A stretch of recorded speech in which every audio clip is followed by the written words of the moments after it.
मधुबन के बाबा,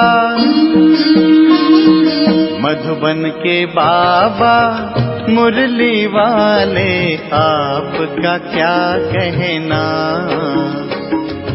आपका क्या कहना। ओम शांति। आज 13 अप्रैल 2022 के साकार मधुर महावाक्य हैं। आज मीठे मीठे बाप दादा बोले, मीठे बच्चे, ग्रस्त व्यवहार में रहते कमाल कर दिखानी है। श्रेष्ठाचारी देवता बनने और बनाने की सेवा करनी है। बाबा ने कहा, मीठे बच्चे, ग्रस्त व्यवहार में रहते कमाल कर दिखानी है। श्रेष्ठाचारी देवता बनने और बनाने की सेवा करनी है।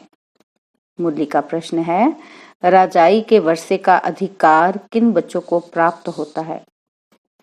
और उत्तर में बाबा कहते, जो बाप के समीप संबंध में आते हैं, अपनी चलन और आमदनी का पूरा पूरा समाचार बाप को देते हैं, ऐसे मातेले बच्चे ही राजाई के वर्षे का अधिकार प्राप्त करते हैं। जो बाप के आगे आते ही नहीं, अपना समाचार सुनाते ही नहीं, उन्हें राजाई का वर्षा मिल नहीं सकता। वह हैं सौतेले बच्चे। बाबा कहते, बच्चे अपना पूरा पूरा समाचार दो तो बाबा समझे कि ये क्या सर्विस कर रहे हैं। बाबा बच्चों को हर हालत में ऊंच पद पाने का पुरुषार्थ कराते हैं। मुरली का गीत है, कौन आया मेरे मन के द्वारे। ओम शांति।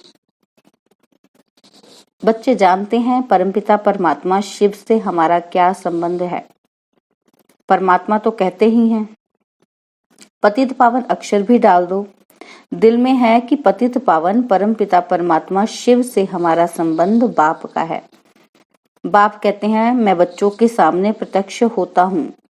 बाप बच्चों से ही रूरिहान करते हैं, मिलते जुलते हैं।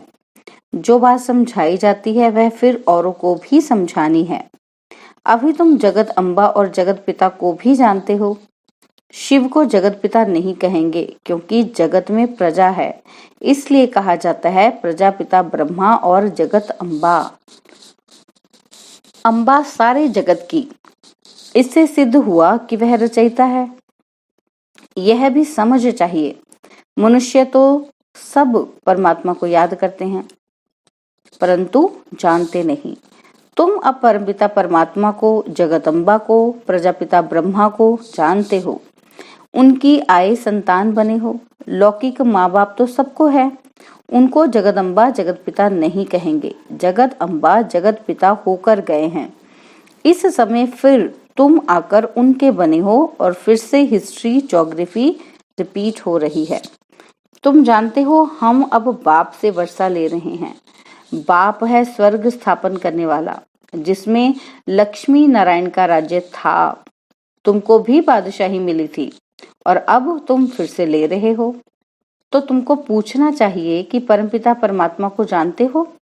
यह बात ऐसी है जो समझते हुए भी भूल जाते हैं। अपने आप को भूल, माता पिता को भूल वर्षा गवा देते हैं। यह है ही युद्ध स्थल। तुम इस समय माया पर जीत पाने के लिए युद्ध के मैदान पर खड़े हो। जब तक अंत ना आए तो लड़ाई चलती रहेगी। उस लड़ाई वाले भी जानते हैं कि अगर हम चाहें तो सेकंड में सबको उड़ा दें। अभी तो एक दो को हथियार देते रहते हैं, कर्जा देते रहते हैं। अगर कोई मार दे तो कर्जा खत्म हो जाएगा। बाबा भी अखबार पढ़ते हैं और बच्चों को भी अखबार पढ़कर उससे सर्विस करनी चाहिए। बाबा से पूछना चाहिए कि बाबा, आप तो मालिक हो, फिर रेडियो क्यों सुनते हो? अब बच्चे, मालिक तो शिव बाबा हैं, हमको कैसे पता पड़े कि वायुमंडल क्या है, कहाँ तक लड़ाई आदि के आसार हैं। इस समय गपोड़े तो बहुत मारते हैं, सदाचार कमेटियां आदि बनाते हैं। उनको लिखना चाहिए, ये दुनिया ही भ्रष्टाचारी है। सदाचारी कोई कैसे हो सकता है? भ्रष्टाचारी विकारी को कहा जाता है। यह बातें तुम बच्चे ही जानते हो। बच्चों में भी नंबरवार हैं। तुम सबसे पूछो कि परमपिता परमात्मा से आपका क्या संबंध है। जैसे क्रिश्चियन जानते हैं क्राइस्ट ने फलाने समय पर जन्म लिया। अच्छा, उनके आगे कौन थे? लक्ष्मी नारायण को राज्य किए कितना समय हुआ है? इस समय आदि सनातन देवी देवता धर्म वाले ही धर्म भ्रष्ट कर्म भ्रष्ट हो गए हैं। शास्त्रों में ही लाखों वर्ष कह दिया है। अब तुम सुजाग हो गए हो और फिर औरों को भी सुजाग करना है। तुम जानते हो शिव बाबा हमारा बाप है, प्रजापिता ब्रह्मा और जगत अम्बा भी हमारे मम्मा बाबा हैं। फिर पूछा जाता है लक्ष्मी नारायण को सतयुग का वर्षा कहाँ से मिला? 5000 वर्ष हुआ मिला था, अब नहीं है, अब मिल रहा है। अब हिस्ट्री रिपीट हो रही है। अब सभी को बाप का संदेश कैसे दें? क्या घर घर में ढिंडोरा पीटे? अच्छा, बोर्ड भी तुम लगा सकते हो क्योंकि तुम हो मास्टर अविनाशी सर्जन। परमपिता परमात्मा है निराकार। अब यह तो कोई नहीं जानते कि शिव बाबा ने किसके शरीर में जन्म लिया। ऐसे भी नहीं कह सकते कि कृष्ण के शरीर में प्रवेश कर जन्म लिया। यह तो तुम नंबरवार जानते हो कि वह हमारा परमपिता भी है और हमारा टीचर भी है। हमको बहुत अच्छी शिक्षा दे रहे हैं। बाबा फिर से कल्प के बाद आकर मिले हैं। समझते हो पक्का पक्का निश्चय भी है। फिर घर जाते ही वह नशा उड़ जाता है। घर गृहस्थी में रहते, धंधे धोरी में रहते कहाँ तक नशा रहता है, यह तो जरूर बाप को लिखना चाहिए। परंतु बच्चे बाप को पूरा समाचार देते नहीं। तुम बच्चे बाप को पूरा जानते हो तो बाप को भी तुम्हारा पूरा मालूम होना चाहिए। जबकि वह तुम्हारा दादा है तो उनको तुम्हारी चलन और आमदनी का पूरा पूरा मालूम होना चाहिए, तब तो मत देंगे। तुम कहेंगे शिव बाबा तो अंतर्यामी है, परंतु ये ब्रह्मा कैसे जाने? कोई तो बाबा के आगे आते ही नहीं है, इसलिए समझा जाता है कि ये सौतेले बच्चे हैं, तो राजाई का वर्षा नहीं पा सकेंगे। अगर श्रीमत पर चलना है तो पूरा समाचार देना है। बच्चे भी बाप का सब कुछ जान लेते हैं, बाप को भी समाचार देना चाहिए। ये है हमारा रूहानी गृहस्थ व्यवहार का संबंध। ये है रूहानी ईश्वरीय परिवार। सुप्रीम रूह से सभी आत्माओं का संबंध है ना। तो सबसे ये प्रश्न पूछो कि तुम इन लक्ष्मी नारायण को जानते हो, परमपिता परमात्मा को जानते हो, तुम सतयुगी श्रेष्ठाचारी देव देवताओं को जानते हो। तुम लिख सकते हो कि इन सब बातों को जानने से तुम श्रेष्ठाचारी बन सकते हो, नहीं तो कदाचित नहीं बन सकते। ऐसी ऐसी सर्विस करने से तुम ऊंच पद पा सकते हो। भ्रष्टाचारी को श्रेष्ठाचारी बनाना यह तुम्हारा धंधा है, तो क्यों नहीं बोर्ड लगाते हो? स्त्री पुरुष दोनों इस सर्विस पर हैं। बाबा डायरेक्शन देते हैं, परंतु बच्चे फिर भूल जाते हैं, अपने ही धंधे में लग जाते हैं। सर्विस जो करनी है वे करते ही नहीं है। ना पूरा समाचार देते हैं, ना बोर्ड लगाते हैं। बोर्ड नहीं लगाया, सर्विस नहीं की तो समझेंगे देह अभिमान बहुत है। मुरली तो सब सुनते हैं। बाबा क्या कहते हैं? अनेक मत मिलती है। प्रदर्शनी के लिए बाबा कहते बच्चे गर्मी है तो पहाड़ी पर जाकर प्रबंध करो। अब देखें कहाँ से समाचार आता है कि बाबा हम यह प्रबंध कर सकते हैं। जानकारी है तो जाकर हॉल व धर्मशाला लेकर प्रबंध रचना है तो बहुतों को संदेश मिले। यहाँ भी बोर्ड लगा हुआ हो, ज्ञान सागर पतित पावन निराकार परमात्मा से तुम्हारा क्या संबंध है? फिर जगत अम्बा और जगत पिता से तुम्हारा क्या संबंध है? वह क्या देंगे? जरूर जगत का मालिक बनाएंगे। बरोबर तुम अब बन रहे हो, कल्प पहले भी बने थे। तुम यह बोर्ड लिख दो तो फिर और सब प्रश्न ही खत्म हो जाएंगे। लक्ष्मी नारायण को यह विश्व के मालिक पने का वर्षा कैसे मिला? पूछने वाला तो जरूर जानता होगा। अगर इतनी सर्विस नहीं करेंगे तो गद्दी पर कैसे बैठेंगे? यह राजयोग है, नर से नारायण बनने का, प्रजा बनने का नहीं। क्या तुम यहाँ प्रजा बनने आए हो? बाबा के पास समाचार आए तो बाबा समझे कि यह सर्विस कर रहे हैं, ना घर का ना सर्विस का समाचार देंगे तो कैसे समझेंगे कि ये विजयमाला में आएंगे। निश्चय बुद्धि विजयंती, संशय बुद्धि विनशंती। तो तुम जानते हो अभी हमारी राजधानी स्थापन हो रही है। उस राजधानी में ऊंच पद पाने का तुम बच्चों को पुरुषार्थ करना है, परंतु कोई की तकदीर में नहीं है तो टीचर क्या कर सकता है? तुमने ही ऐसे खोटे कर्म किए हैं जो तुम्हें भोगना पड़ता है। मम्मा ने अच्छे कर्म किए हैं तो कितना अच्छा अटेंशन से मम्मा ने ऊंच पद प्राप्त किया।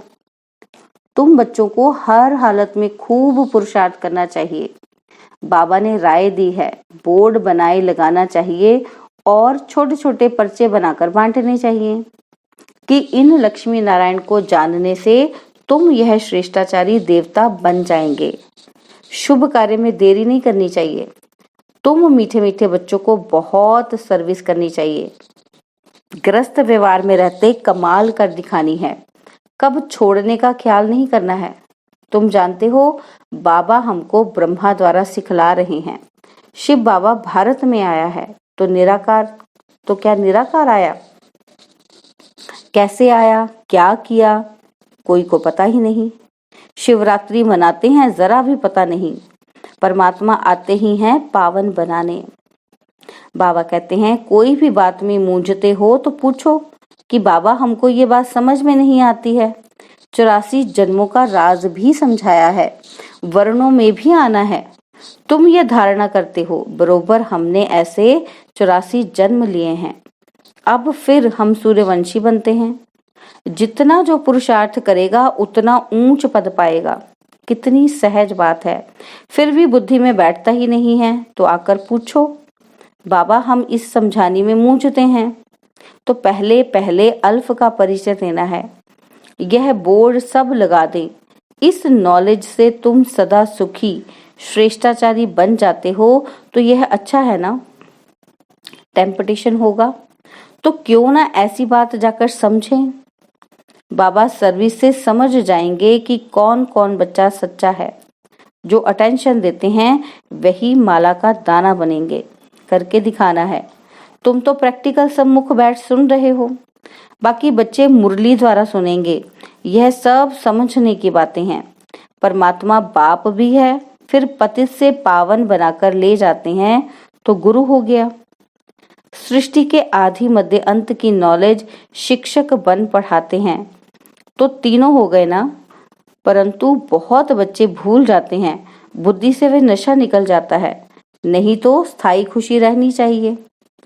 अच्छा, मीठे मीठे सिकिलते बच्चों प्रति माता पिता बाप दादा का याद प्यार और गुड मॉर्निंग। रूहानी बाप की रूहानी बच्चों को नमस्ते। हम रूहानी बच्चों की रूहानी बाप दादाजी को दिलवाजान सिकवा प्रेम से नमस्ते। ओम शांति। प्यारे बाबा, मीठे बाबा, मेरे बाबा, शुक्रिया बाबा, शुक्रिया बाबा, शुक्रिया बाबा। धारणा के लिए मुख्य सार है। पहला पॉइंट है, विजय माला का दाना बनने के लिए अपने ऊपर पूरा अटेंशन देना है। श्रेष्ठाचारी बनने और बनाने की सेवा करनी है। और सेकंड पॉइंट है, कोई भी ऐसा खोटा कर्म नहीं करना है जिसकी भोगनी पड़े। बाप की राय पर कदम कदम चलना है। वरदान है, अपनी आकर्षण में स्थिति द्वारा सर्व को आकर्षित करने वाले रूहानी सेवाधारी भव। अपनी आकर्षण में स्थिति द्वारा सर्व को आकर्षित करने वाले रूहानी सेवाधारी भव। रूहानी सेवाधारी कभी यह नहीं सोच सकते कि सेवा में वृद्धि नहीं होती या सुनने वाले नहीं मिलते। सुनने वाले बहुत हैं, सिर्फ आप अपनी स्थिति रूहानी आकर्षण में बनाओ। जब चुंबक अपनी तरफ खींच सकता है तो क्या आपकी रूहानी शक्ति आत्माओं को नहीं खींच सकती? तो रूहानी आकर्षण करने वाले चुंबक बनो, जिससे आत्माएं स्वतः आकर्षित होकर आपके सामने आ जाएं। यही आप रूहानी सेवाधारी बच्चों की सेवा है। और स्लोगन है, समाधान स्वरूप बनना है तो सबको स्नेह और सम्मान देते चलो। स्लोगन, समाधान स्वरूप बनना है तो सबको स्नेह और सम्मान देते चलो। ओम शांति। तो आज मातेश्वरी जी के भी अनमोल महावाक्य सुनेंगे। तो मातेश्वरी जी क्या समझानी दे रहे हैं, क्या क्लियर कर रहे हैं कि परमात्मा एक है, बाकी सर्व मनुष्य आत्माएं हैं। तो मातेश्वरी जी लिखती हैं कि अब यह तो सारी दुनिया जानती है कि परमात्मा एक है और वो सर्वशक्तिवान है, जानी जाननहार है। ऐसे तो सारी दुनिया खुद भी कहती है कि हम परमात्मा की संतान हैं। परमात्मा एक है। भल कोई धर्म वाला हो, वो भी परमात्मा को ही मानते हैं। वो भी अपने को परमात्मा द्वारा भेजा हुआ संदेश वाहक समझते हैं। ऐसे ही संदेश लेकर अपने अपने धर्म की स्थापना करते हैं। जैसे गुरु नानक ने भी परमात्मा की इतनी बड़ाई की कि एक ओंकार सतनाम, एक ओंकार का अर्थ है परमात्मा एक है। सतनाम अर्थात उसका नाम सत्य है।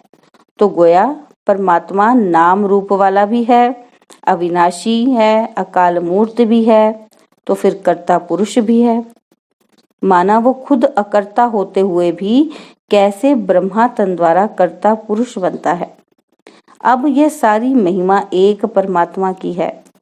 अब मनुष्य इतना समझते हुए फिर भी कहते हैं ईश्वर सर्वत्र है। अहम आत्मा सो परमात्मा है। अगर सभी परमात्मा ठहरे फिर एक ओंकार ये महिमा किस परमात्मा की करते हैं। देखो कितना सुंदर मातेश्वरी जी ने समझाया है कि अहम आत्मा सो परमात्मा है।